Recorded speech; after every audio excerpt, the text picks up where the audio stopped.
Boutou Mobimba, il y a eu confrontation entre le M23 et les Wazalendo. Voilà to kolobana Goma. Bande ko ba Congolais mbote na bino partout bozali ko anda biso na chaîne na biso yo. Aimer l'émission peut partager en haut. Toko solo la elongo na bino situation où ezali kolekana en ce moment na Goma. Parce que ndenge to koloba bitumbe bundami butu mobimba et bitia bitumba ezalaki nini.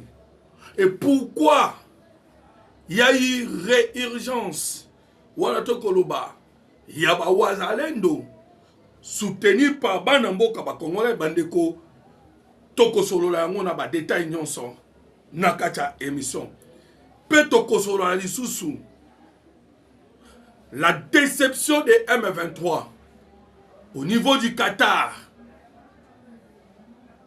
Parce que déjà, et ce qu'ils attendaient au niveau du Qatar.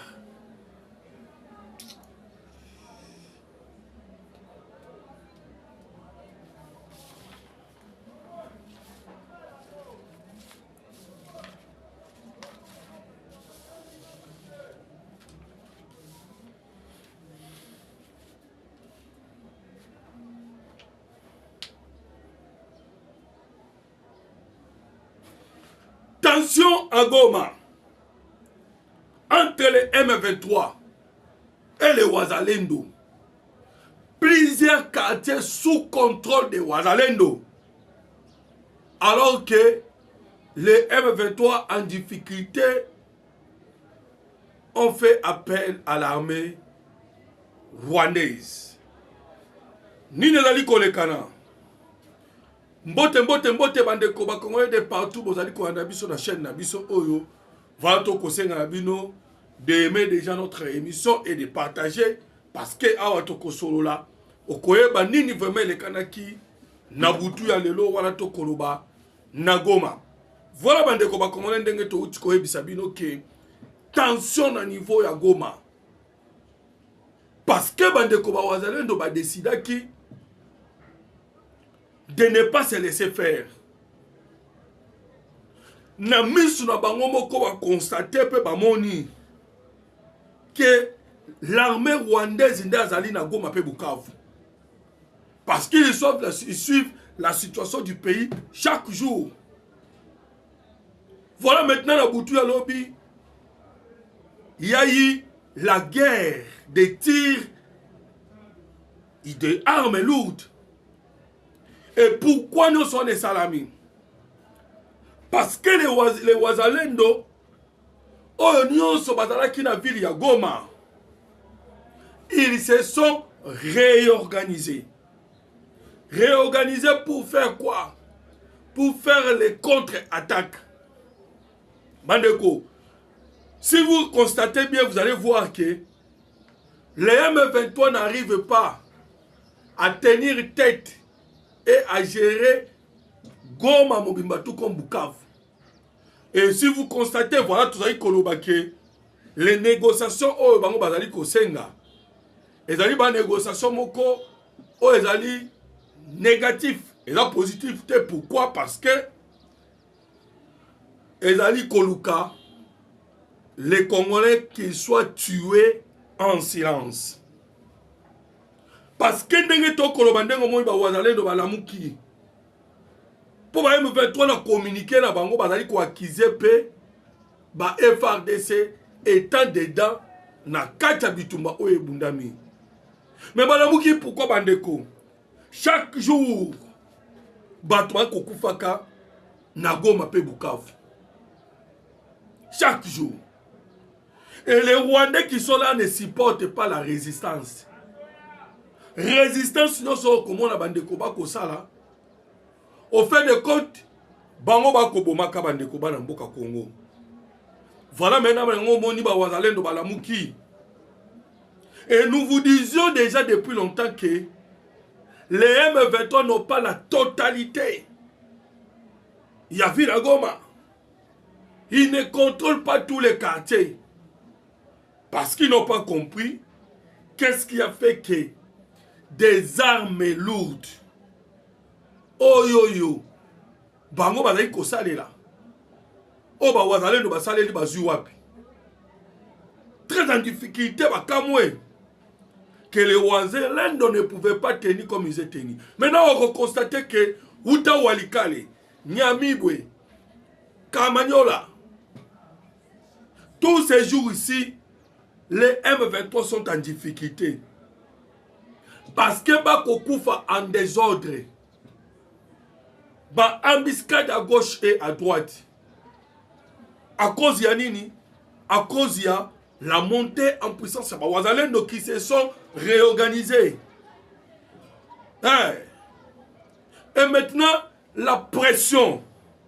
Vous constatez que la communauté internationale attaque déjà dans Rwanda. Parce que sur Otali, on commande Alpha Mining, une société américaine. Oh, et ça, la exploitation, il y a éteint. Oh, en ce moment, ils allaient sous contrôle. Il y a FARDC Wazalendo.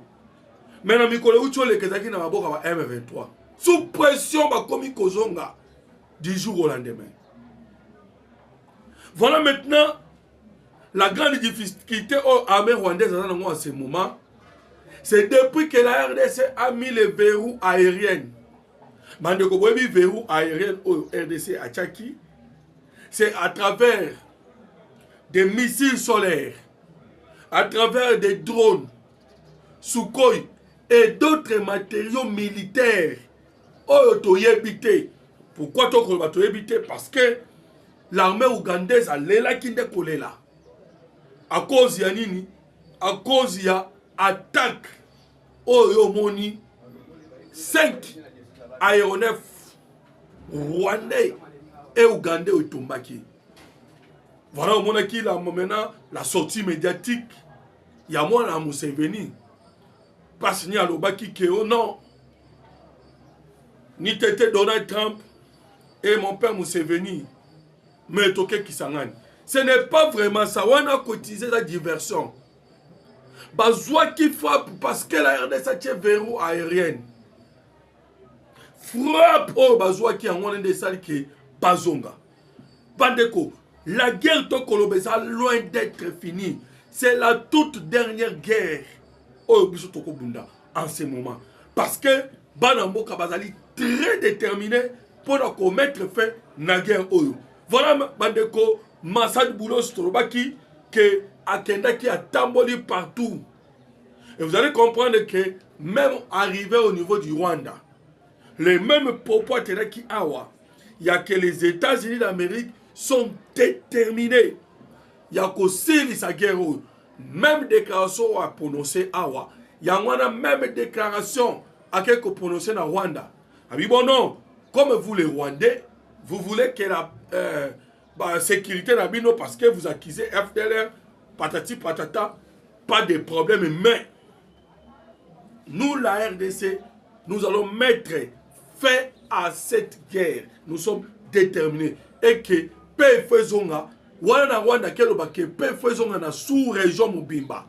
Et pourtant, on a RDC qui déterminé que faisons na RDC. Na Kenya, metaki Kenya en garde. Parce que c'est les Kenyans oyo bakotisaka ba botine et pas ba M23. Voilà bandeko parce que ndenge bomona ki makambo doa loko le kanaki net parce que bango bake kocha ba imposition. Oh non, le président Tshisekedi a sa déclaration officielle, il y a dialogue direct na bango. Oh te il faut aussi sous annulation la résolution oh il m'a le 8 novembre 2022. Voilà ba M23 ba kocha ba condition na bango. Oh te il faut annulation de condamnation de mort et annulation de la poursuite de justice. Bandeko. Oh non, c'est bon, bah tchewana. Bah préalable pour que ma discussion et à ce kokota. Mais la RDC a yakika la résolution 2773.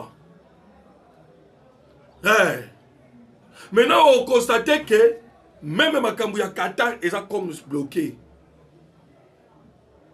Mais Qatar, parce que bande batuni so ba question, mais pourquoi le président Félix Tshisekedi a accepté makambo Qatar? Ça c'est pour permettre les Ouazalendo et les FADC va se réorganiser. Hein? Parce que au moment où les dialogues, où les discussions sont en train de se passer, vous allez constater ici que les FAD se réorganisent. L'armée congolaise se réorganise. Et vous avez constaté que les M23 en ce jour sont asphyxiés. Mais tous ceux qui demandent là, ils ne l'obtiendront pas. Et l'importance aussi, il y a Otokobenga, il y a dialogue, il y a Qatar. C'est pour aussi anéantir et annuler automatiquement biloko ba SSC 5 ans. Bomona ki bango moko ndenge ba lié poussière. Parce que contradiction entre Eric Senga na Fulgence Muteba. Fulgence Muteba aloba ke to ba lié sa kibiso na Rwanda, na Uganda, na Kenya ba mboka ono so bagresaka biso. Ils ont été supportés par ces gouvernements. Et vous comprenez que des marches na bango, et des marches à intérêt à Congo. Parce que ce sont les ennemis du Congo. Oh, bango ba kende ko soana bango, bango nde ba ennemis du Congo wanande bazwa ki bango en charge. Voilà de ko ba Congo ndenge to koloba ke après ba pour parler au échoué qui na Doha. Voilà maintenant les Ouazalendo sont allés directement dans l'EF attaquer le M23 RDF. Sachant qu'aujourd'hui, il y a la réunion au niveau du Conseil de sécurité des Nations Unies. Place Unie, les dossiers, Bakoyoka RDC, Bakoyoka Rwanda, Bakoyoka Qatar. Dans le Conseil de sécurité. Bakoyoka envoyé spécial de la région de Grand Lac, Wang Zing, Bakoyoka P. Le secrétaire général adjoint Jean-Pierre Lacroix, il y a Nations Unies. Bakoyoka P. Angola, Lorenzo, Bakoyoka, William Ruto, P. Bakoyoka, Emerson Nangangwa. Parce que Emerson Nangangwa représente le SADC, William Ruto représente le Kenya, et après l'Angola, pour la processus, Otobenga ya P. Yanayu, ya Luanda. Là maintenant, après, parce que réunion kokota huis clos, pour que va décider sur M. Paul Kagame et son Rwanda. Voilà un place Makambu et Vandi Bandeko Congolais. Voilà, nous vous informons que déjà il y a l'avancement parce que les États-Unis d'Amérique viennent de donner l'ordre au Rwanda de retirer. Rwanda à travers Massad Boulos parce que il y a déjà des entreprises américaines qui déjà et bandits qui fonctionnaient déjà en ce moment et Massad Boulos Alobaki ba entreprise ekoya ebele et ekozalana